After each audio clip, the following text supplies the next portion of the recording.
Assalamualaikum warahmatullahi wabarakatuh. Sahabat Banten Podcast. Kali ini kita berada di kantor Badan Pusat Statistik Provinsi Banten bersama Pak Kepala PPS-nya, Pak Dodi Herlando. Betul Pak ya? Betul sekali. Alhamdulillah. Gimana Pak Dodi? Baik, alhamdulillah sehat. Selamat datang di Banten Pak. Ya, Karena Pak Dodi baru 2 bulan jalan Pak ya, menggantikan Pak Adi di Provinsi Banten. betul. Terjadi mutasi. Sebelum di Banten Pak, bisa sedikit cerita, saya mohon izin salam kenal Pak Dodi. Ya, salam kenal juga dengan Bapak Ibu pemirsa dari Sahabat Banten Podcast. Salam kenal juga untuk Pak Beni. Siap. Izinkan saya memperkenalkan diri. Nama saya Dodi Herlando. Ya, sehari-harinya saya kalau perjalanan karir itu banyak di kantor pusat sebenarnya di BPS di Jakarta. Tetapi pernah juga bertugas di Sumatera, Kalimantan juga Pulau Jawa gitu. Nah, ini terakhir sekarang di Banten, kira-kira begitu. Saya di Banten ya. Mudah-mudahan ini terakhir. Iya, kita karir. lihat lagi perjalanannya. Nobody knows. Ini Pak, momen pas Bapak November ya? Iya, tepatnya pertengahan November. Pertengahan November. Nah, pada saat akhir tahun 2021 BPS merilis Ya, bahwa 27 Desember. 27 Desember tepatnya merilis informasi dan lumayan bikin heboh dunia maya Iya. bahwa Provinsi Banten masuk dalam kategori provinsi yang tidak bahagia. Nah, ini sempat viral di medsos, sempat viral di media, pemberitaan media. Ada kategori kepuasan hidup masyarakat Banten, dari kategori juga variabel kepuasan dan makna hidup. Ini sempat ramai. Nah, bertepatan juga dengan aksi buruh. Ya. Jadi sempat viral.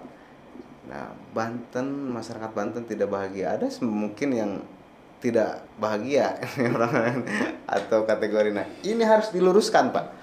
Maksudnya ada mungkin informasi-informasi tambahan dari Pak Dodi terkait hasil rilis survei yang disampaikan oleh BPS. Seperti apa sebenarnya, Pak? Iya, terima kasih untuk kesempatan yang baik ini. BPS sebagai instansi vertikal telah melakukan survei pengukuran tingkat kebahagiaan di tingkat nasional, yang mana bisa di breakdown menjadi gambaran per provinsi. Jadi bisa dilihat secara nasional, bisa dilihat secara provinsi, tetapi tidak sampai level kabupaten kota. Itu yang perlu digarisbawahin. Karena dari alokasi sampelnya kita menyorotin sampai di level terbawahnya sampai tingkat provinsi. Nah, survei pengukuran tingkat kebahagiaan ini adalah sebenarnya melengkapi dari beberapa survei BPS yang lain. Kita tahu bahwa kadang-kadang pengukuran itu ada yang bersifat objektif, ada yang bersifat subjektif. Nah, kalau objektif, kalau secara ekonomi kita bilang apakah dia punya pendapatan yang tinggi, begitu, tingkat kemiskinannya, golongan kaya dan sebagainya, itu mudah sekali untuk mengukur berapa hartanya gitu. Tetapi kalau bahagia ini sesuatu yang bersifat persepsi. Ini yang kita harus hati-hati, karena persepsi itu apa yang dirasakan, apa yang dialamin, tentu saja apa yang jadi pertimbangan dari masing-masing individu yang menjadi responden. Nah, survei tingkat kebahagiaan ini sebenarnya sudah beberapa kali dilakukan BPS, yaitu tahun 2014, 2017, dan 2021. Nah, pada tahun 2021, survei ini dilaksanakan untuk wilayah Banten sebanyak 1.648 responden. 1.648 responden yang terjaring. itu menyebar di 8 kabupaten kota. Nah, di sini yang menjadi respon itu kepala keluarga atau pasangan kepala keluarga. Nah, di sini tentu saja responden yang disurvei di tahun 2021 bisa saja berbeda dengan yang di tahun 2017. Ini juga yang kadang-kadang di penelitian itu diamatin apakah panel atau dengan responden yang berbeda. Jadi ini sifatnya subjektif dan tergantung persepsi. SPTK ini sebenarnya melengkapin tadi survei yang bersifat indikator objektif menjadi subjektif. Nah, apa yang dimaksud dengan subjektif itu kita ingin mengukur tingkat kebahagiaan ditinjau dari dimensi kepuasan hidup. Ya, di sini kemudian dilengkapin juga bagaimana dimensi perasaan dan juga dimensi makna hidup. Nah, di sini dari kepuasan hidup itu kita merinci lagi kepuasan dari sisi personal, kepuasan hidup dari sisi sosial, itu juga artinya saling melengkapi, dan ada kira-kira 19 item untuk mengukur bagaimana kepuasan. Di sini ada masalah pendidikan, pekerjaan, pendapatan rumah tangga, kesehatan, kondisi fasilitas rumah, keharmonisan keluarga, ketersediaan waktu luang, hubungan sosial, lingkungan, keamanan, termasuk perasaan senang, perasaan cemas, dan perasaan tertekan. Itu variabel-variabelnya, Pak? Ya, termasuk juga kemandirian, penguasaan lingkungan, pengembangan diri, dan tujuan hidup. Artinya ada interaksi individu dengan lingkungannya. Nah, di sini diharapkan kita nantinya mendapat gambaran yang lebih menyeluruh, secara komposit kita nilai. Jadi yang dihebohkan masyarakat itu tidak bahagia itu dalam kesempatan ini sebenarnya yang diukur BPS adalah tingkat kebahagiaan. Nah, ternyata dari data-data di tingkat nasional, angka tingkat kebahagiaan masyarakat Banten itu di tahun 2021 itu 68,08. Jadi ukuran tingkat kebahagiaannya segitu gitu ya. Dari skala 0 sampai 100. Nah, di sini memang kalau dilihat perubahannya dari 2017 ke 2021 itu memang terjadi sedikit penurunan. Jadi 69,83 menjadi 68,08. Jadi kalau dari amatan 34 provinsi ada 10 provinsi bersama Banten yang mengalami penurunan. Nah, di tingkat bawah lah katakan gitu. Nah, di sini ada DKI, DIY Jogja, Bali, NTB, Aceh, Riau, Sumatera Barat, Bengkulu, Kaltim, dan tentunya Banten. Jadi di sini sebenarnya tingkat kebahagiaan masyarakat Banten itu tidak setinggi yang dicapai oleh pengukuran di provinsi yang lain. Seperti itu kira-kira. Kalau dari variabelnya kebutuhan ekonomi itu seperti apa, Pak? Artinya sinkronisasi antara variabel indeks makna dinamis dimensi pendapatan hidup dengan hubungannya dengan rendahkah? Ya, kita kalau melihat dari aspek pendidikan, Banten mengalami kenaikan dari 59 ke 61. Dari segi pekerjaan juga naik 67,71. Dan bahkan pendapatan rumah tangga 62,73 menjadi 65,76. Jadi ini sebenarnya kalau dari segi variabel ekonomi, evolusi selama 4 tahun ini sebenarnya ini 3 tahun, tapi karena 2020 ada COVID, ya tentu saja digeser 2021. Nah, ini juga sebenarnya di tahun 2021 ini objek yang disasar ini periode waktunya adalah bulan Juli Agustus gitu. Juli sampai Agustus. Ya, di tahun 2021. Jadi sebenarnya lagi maraknya varian Delta ini sebenarnya. Gitu. Karena tahun yang lalu juga bulan Juli sebenarnya gitu. Kesejahteraan ada tren meningkat gitu, tetapi dari aspek yang lain ternyata dimensi perasaan yang mengalami penurunan cukup tajam. Jadi kalau merasa tertekan itu dari 68,01 menjadi 59,83. Ini kemudian juga perasaan cemas itu 62,52 menjadi 52,31, atau secara overall dimensi perasaan ini turun sekitar 7 basis poin gitu. Nah, ini yang sebenarnya cukup dalam gitu. Ada nggak Pak variabel di situ yang menyebutkan faktor kepemimpinan, misalkan kepemimpinan kepala daerahnya? Nggak ada kan, nggak diukur Pak?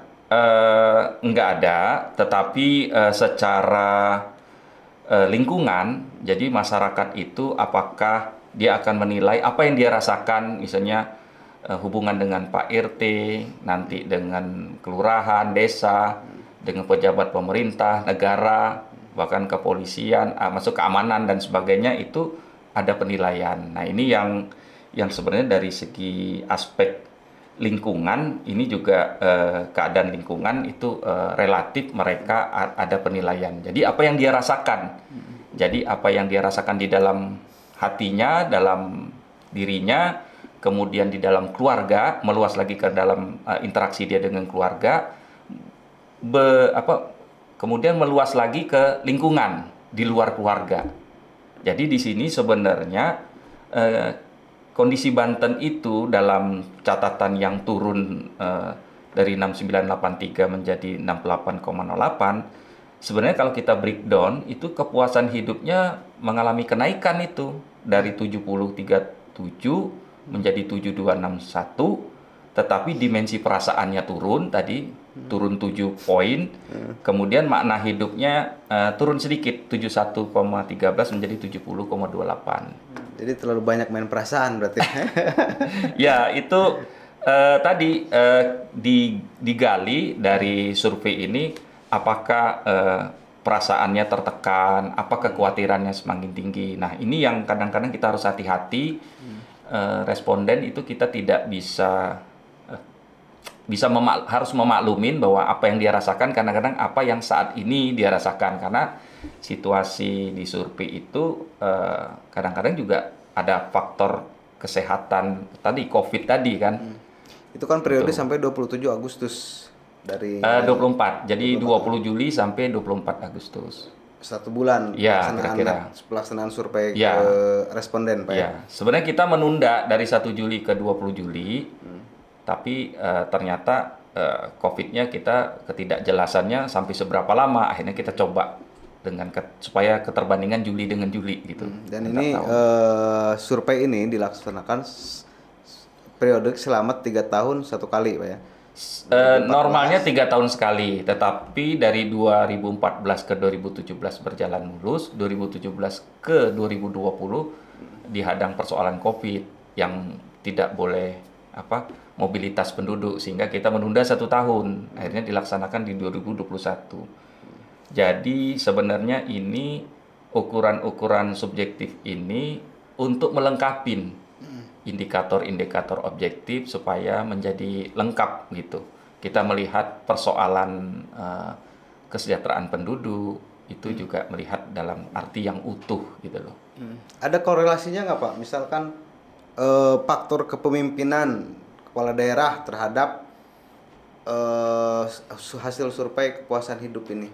Kalau secara langsung tadi tidak tergambarkan dengan jelas, tetapi program-program kerja dari pimpinan daerah itu terasa di sini. Misalnya aspek pendidikan keterampilan, apa yang dirasa masyarakat, terjadi kenaikan gitu loh. Ternyata pendidikannya meningkat gitu. Pekerjaan itu juga dimensinya itu mereka bilang membaik gitu ya. Pendapatan, kesehatan juga, fasilitas rumah. Nah, di sini sebenarnya situasi ini dari sisi objektif mengalami peningkatan. Nah, itu yang harus juga disampaikan. Jadi jangan down bahwa masyarakat Banten tidak bahagia. Sisi lainnya juga. Jadi ini mohon maaf, ini sebenarnya lebih terkooptasi dengan keterbandingan apa capaian di wilayah lain gitu. Artinya kan ini kan posisi relatif ya keterbandingan.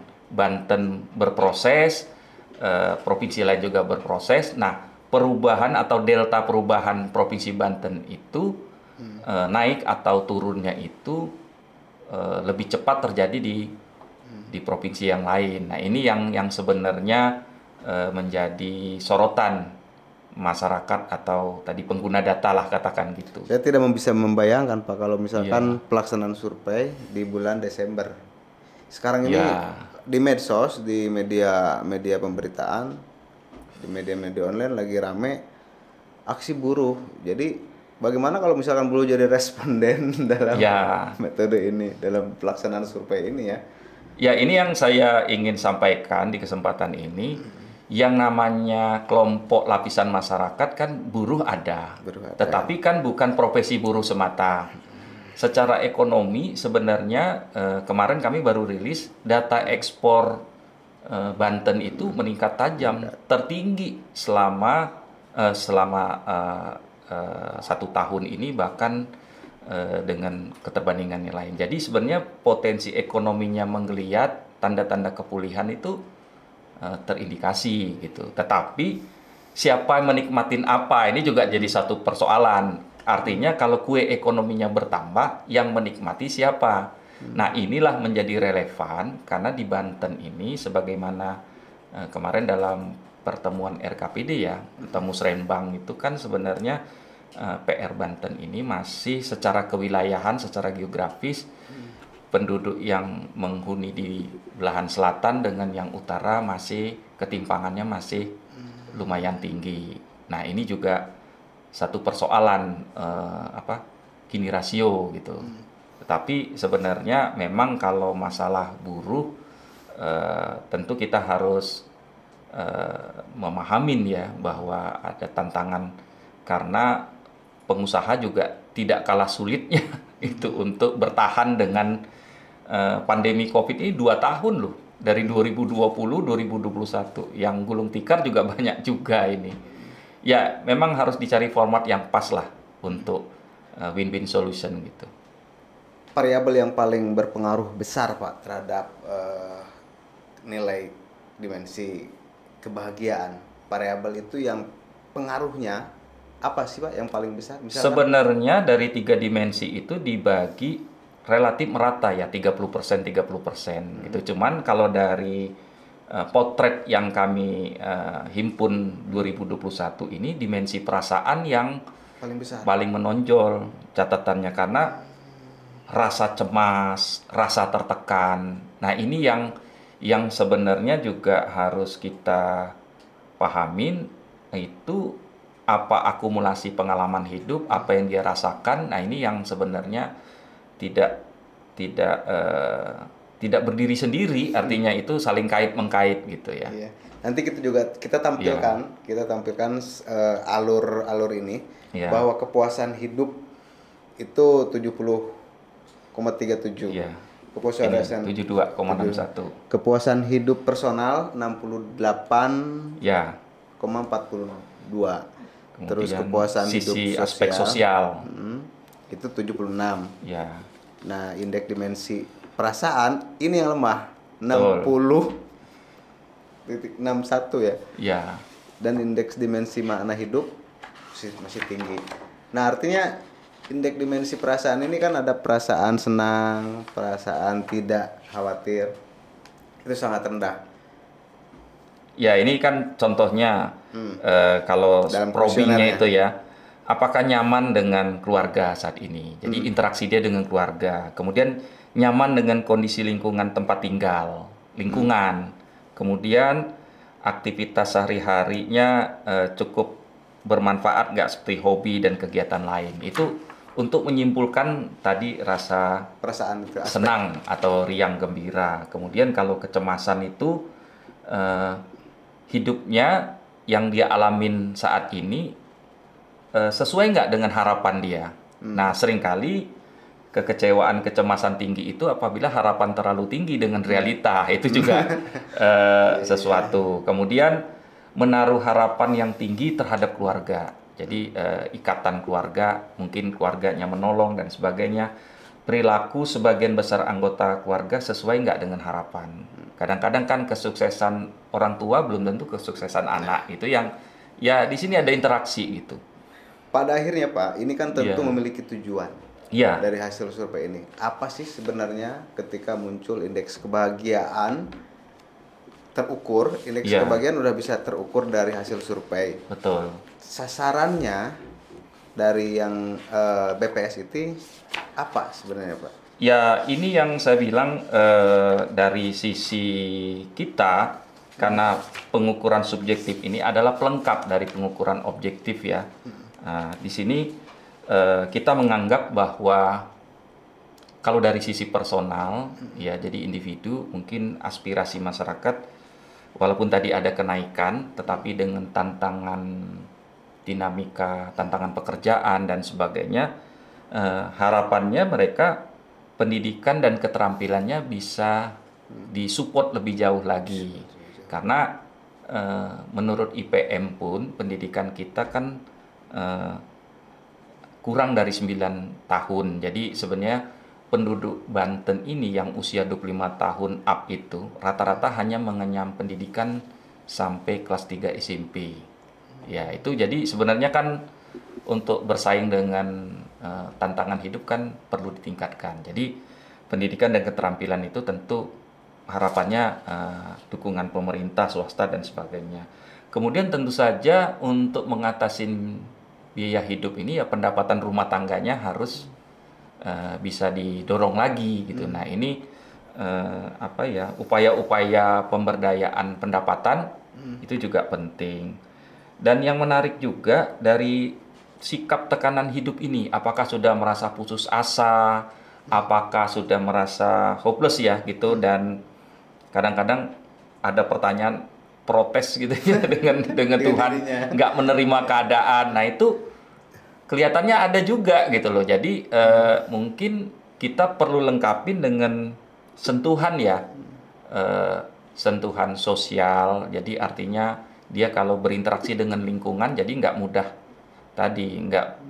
mudah putus asa, ada semangat hidup gitu di sini. Nah, ini mungkin juga sentuhan dari spiritual ya, mungkin banyak mendapat nasihat ya dari tentang spiritual. Kan kalau dalam kehidupan, kalau di agama kan kita tidak boleh berputus asa, harus punya semangat hidup. Nah, ini juga penting karena makin kesini kan hidup kompetisi makin tinggi ya, makin individualis. Jadi perlu didorong juga aspek-aspek modal sosial, gotong royong, lingkungan. Tadi seperti COVID itu kalau kan sekarang terjadi contoh dijauhin gitu, tidak disupport, dibantu lingkungannya kalau dia mengalami tekanan hidup. Nah, ini sebenarnya modal sosial ini juga harus didorong, rasa gotong royong. Nah, modal sosial ini tidak hanya bergantung pada masyarakat, pada pemerintah, tapi masyarakat juga harus dibangkitkan gitu. Itu Pak, karena hasil angka-angka yang muncul dari hasil survei ini adalah angka-angka yang bisa dipertanggungjawabkan dan kalau hasilnya ini kan objektif ya Pak ya. Ya. Hasil survei ini kan terukur, kemudian valid, tidak bisa disepelekan, kan seperti itu Pak ya. Iya, kita kan kalau secara kantor statistik kan sesuai kaidah. Ini kan mengacu juga internasional karena apa yang dilakukan di OECD juga negara maju itu juga dilakukan ya. Jadi antar negara juga keterbandingannya ada. Tetapi sebenarnya lebih memahamin pada masyarakat kita mengukur tingkat kebahagiaan ini proses perubahannya bagaimana. Ini yang kadang-kadang langsung strike, langsung membandingkan dengan provinsi lain itu. Jadi kalau boleh di kesempatan ini mungkin terminologi yang tepat itu bukan tidak bahagia gitu. Apa?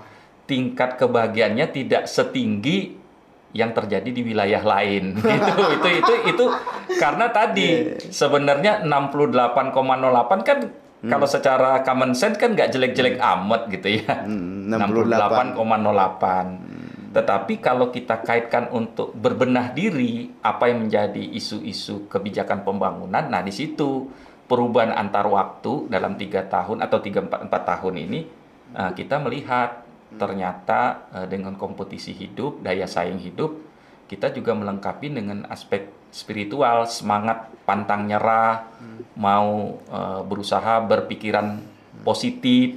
Yang paling menonjolnya apa sih Pak? Banten itu? Ini di perasaan tertekan itu 59,83. Paling rendahnya. Yang paling rendah itu cemas, bahkan 52,31. Jadi ini ya, jadi ini sebenarnya rasa cemas dan tertekan ini, di sini kita harus hati-hati menafsirkan. Kalau kita melihat situasional, survei di bulan Juli ini kita tidak menafikan, tapi bukan satu-satunya ya masalah COVID, tapi pada waktu itu katakanlah pembatasan kegiatan, stressful kali mungkin masyarakat sudah lama, ya itu bisa juga mewarnai. Tapi efek dominonya kan tadi susah bekerja atau mungkin di PHK atau apa kan itu bisa situasi-situasi seperti itu. Ya. Tetapi saya yakin ini indeks kebahagiaan ini tidak hanya melihat aspek COVID semata gitu, karena kita melihat bahwa ada dimensi-dimensi kehidupan yang tadi harus kita dorong mereka tidak berputus asa dengan tantangan kehidupan gitu.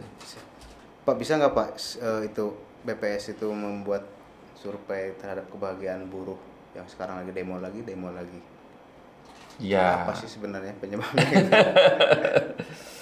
Ya mungkin harus dilakukan riset persiapan yang harus lebih mendalam ya. Secara penelitian dari dunia riset sih bisa sah-sah saja gitu. Tetapi kan kita melihat karena beberapa hal kita lihat definisi buruh itu kan nanti buruh industri atau buruh pertanian, buruh tani atau nelayan atau gimana. Nah ini kan juga berbeda-beda. Kalau sedikit bisa menggambarkan faktor yang menyebabkan mereka terus-terusan melakukan aksi unjuk rasa, misalkan dari versi Bapak sebagai orang yang melakukan analisa itu apa yang terjadi Pak? Kalau saya dikaitkan dengan indeks kebahagiaan yang dari variabel yang ada ini ada mungkin dua hal ya. Pertama, situasi relevansi pendidikan, pekerjaan dan pendapatan. Nah di sini kan terpuaskan ya. Ya artinya dengan pendidikan mereka yang terbatas, katakan SMA plus atau sarjana, tapi terus pekerjaannya tadi apakah outsourcing atau sudah lama, tapi kalau lama juga terhancam PHK, kadang-kadang kan ada yang seperti itu. Kalau di Kalimantan itu pengalaman saya umur 20 sampai 45 itu di pekerjaan di batubara itu welcome. Tapi di atas 45 sudah dipecat-pecatin gitu. Nah, itu kan kalau di swasta makin tua, di sini kan ada ancaman. Kemudian pendapatan ini tadi dengan biaya hidup gitu ya. Ini yang di sini. Nah, jadi dari aspek ini korelasi pendidikan, pekerjaan dan pendapatan ini tentu kita mau tidak mau kita mengaitkan juga dengan produktivitas buruh gitu ya.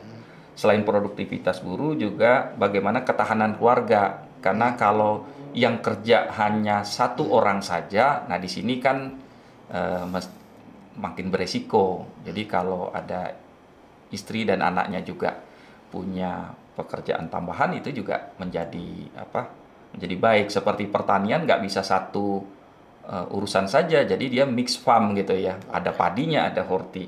Nah, yang tidak kalah pentingnya dengan situasi itu adalah aspek perasaan tertekan dan cemas gitu. Nah, di sini yang sebenarnya daya juang ya, pantang menyerah, kita berpikiran positif itu. Ini nih yang penting nih. Poinnya hasil dari pernyataan bahwa hasil survei Banten tidak bahagia, ini kan dua arah. Yeah. Satu, pemimpin kepala daerah harus melakukan hal-hal intervensi. Ya, nah ini juga berlaku untuk masyarakat supaya tidak terus-terusan dalam kondisi tertekan.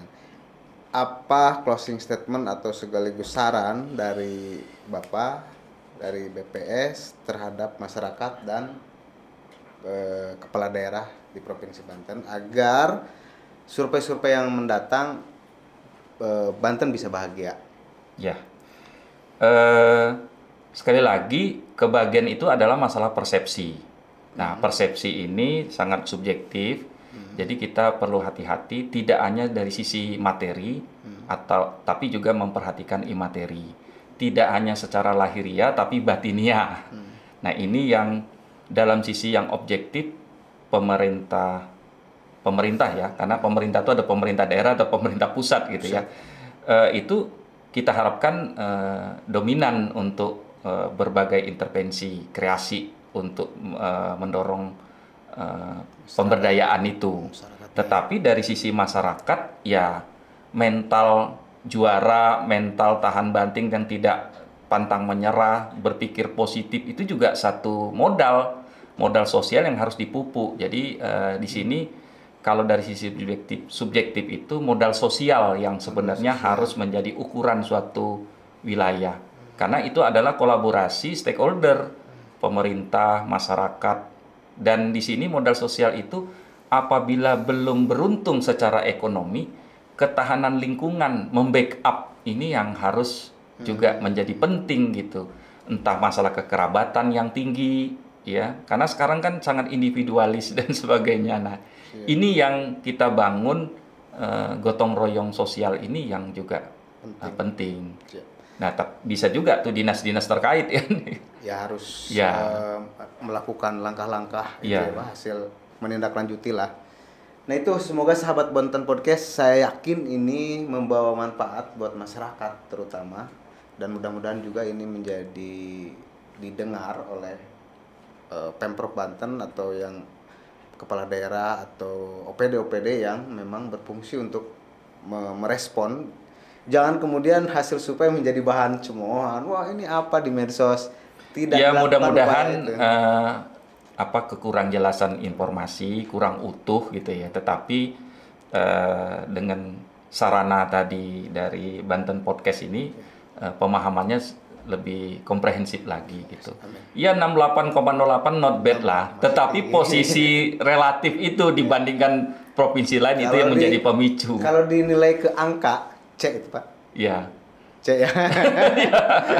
Ya itu tadi common sense ya. 60-an dah not bad, tapi kita tidak ingin terjebak pada angka semata gitu ya. Artinya kita biasanya kalau untuk program kebijakan perubahannya deltanya itu kenapa terjadi ada perubahan, kan akselerasinya harusnya makin cepat dan membaik. Tapi harus ngulik ke komponen ya tadi ya. Siap.